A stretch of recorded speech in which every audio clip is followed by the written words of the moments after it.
Hello my lovely fierce. তো ডোডোকে স্কুলে পাঠানোর পর এদিকে দেখো বাসি বিছানা ঝেড়ে পরিষ্কার করে একদম টান টান করে নিয়েছি। তারপরে দেন বাসি কাজ ছেড়ে আমি চান টান করে চলে এসেছি পুজো করার জন্য। আর আজকে তো বৃহস্পতিবার, লক্ষ্মী পুজো করতে হয়, নতুন করে ঘট পাল্টাতে হয়, আলপনা দিতে হয়। তো খুবই ভালো লাগে লক্ষ্মী পুজো করতে আমার। অন্য দিনে পুজো করা মানে অন্য দিনও পুজো করতে আমার ভালো লাগে, বাট বৃহস্পতিবারে আলপনা দিতে মানে একটা খুবই ভালো লাগে, আমার মনে খুব আনন্দ হয়। তো যাই হোক, ছোটো থেকেই আমি বৃহস্পতিবার লক্ষ্মী পুজো করতে ভীষণ ভালোবাসি। তো সকালবেলায় তো ডোডো স্কুলে যাওয়ার সময় গোপালকে তুলিয়ে একবার খেতে দিয়ে গেছে। যেহেতু আমার বাড়িতে গোপাল আছে, আর গোপালকে তো জানো তো তোমরা 3বার সেবা দিতেই হয়। অনেকে 4বার দেয়, বাট আমি 4বার পারি না, 3বার দিই।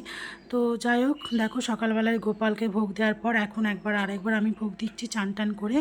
তো এদিকে দেখো, আমার তো মা লক্ষ্মী হচ্ছে তোমার পটে পুজো করা হয়। মা লক্ষ্মীকে তো মূর্তি আনা নেই, যেহেতু আমি ভাড়া বাড়িতে থাকি। যখন মা লক্ষ্মীর আশীর্বাদে আমার নিজের একটা বাড়ি হবে, মা লক্ষ্মীকে তো রোজই বলি, তখন আমি মা লক্ষ্মীকে একটা পিতলের মা লক্ষ্মী নিয়ে এসে পুজো করে প্রতিষ্ঠা করব।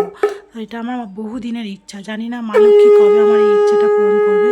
তারপরে দিন দেখো আমি শাঁখটা বাজিয়ে নিচ্ছি, কারণ মা লক্ষ্মী পুজোতে ঘন্টা তো বাজানো যায় না, ঘন্টা নিষিদ্ধ, কারণ মা লক্ষ্মী আওয়াজ একদম পছন্দ করে না, তোমরা তো সবাই জানো। আর ওই জন্য আমি জাস্ট শাঁখটা বাজিয়ে নিচ্ছি। তো ভালো করে পুজো করার পর আমার মা তো ধুনোও দেয়, বাট আমি ধুনো দিতে পারি না, কারণ যেহেতু এখানে ধুনো দেওয়ার কোনো ধুনুচি বা ধুনোর জোগাড় নেই তার জন্য। কিন্তু আমার না ধুনোর স্মেলটা খুব ভালো লাগে। তারপরে দেন দেখো আমি কান্নাক বলে ক্ষমা চেয়ে নিচ্ছি। যদি পুজো করতে করতে কোনো ভুল ত্রুটি হয়ে থাকে, ঠাকুর যেন আমাকে ক্ষমা করে দেয়। আর প্রার্থনা করে নিচ্ছি আমার ডোডো ডিঙ্কা যেন খুব ভালো থাকে, সুস্থ থাকে, নিরোগা থাকে, বাস। মা হয়ে আমার আর কিছু প্রার্থনা করার নেই, ওরা ভালো থাকলেই আমি ভালো। তো তারপরে দেন দেখো ব্রেকফাস্ট নিয়ে বসে পড়েছি, পরোটা, আলু ভাজা, আর এদিকে দেখো একটু চা।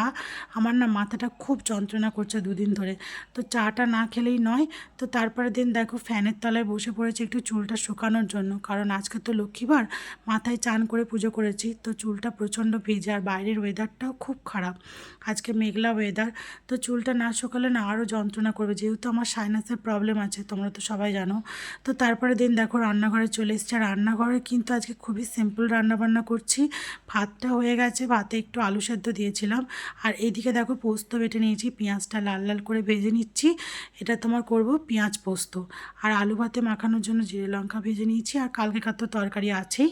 তো তারপরে দিন দেখো পোস্তটা দেওয়ার পর ভালো করে নাড়াচাড়া করে নিচ্ছি, শুকনো শুকনো করে একবার ভেজে নেবো। খুব টেস্ট লাগে, এটা খেতে আমার ভীষণ ভালো লাগে। তারপরে দিন দেখো ডোডোর জন্য একটা ডিমের অমলেট করে নিচ্ছি। তো আমার ভিডিওটা ভালো লাগলো অবশ্যই লাইক করে কমেন্ট করো। চলো টাটা, বাই বাই।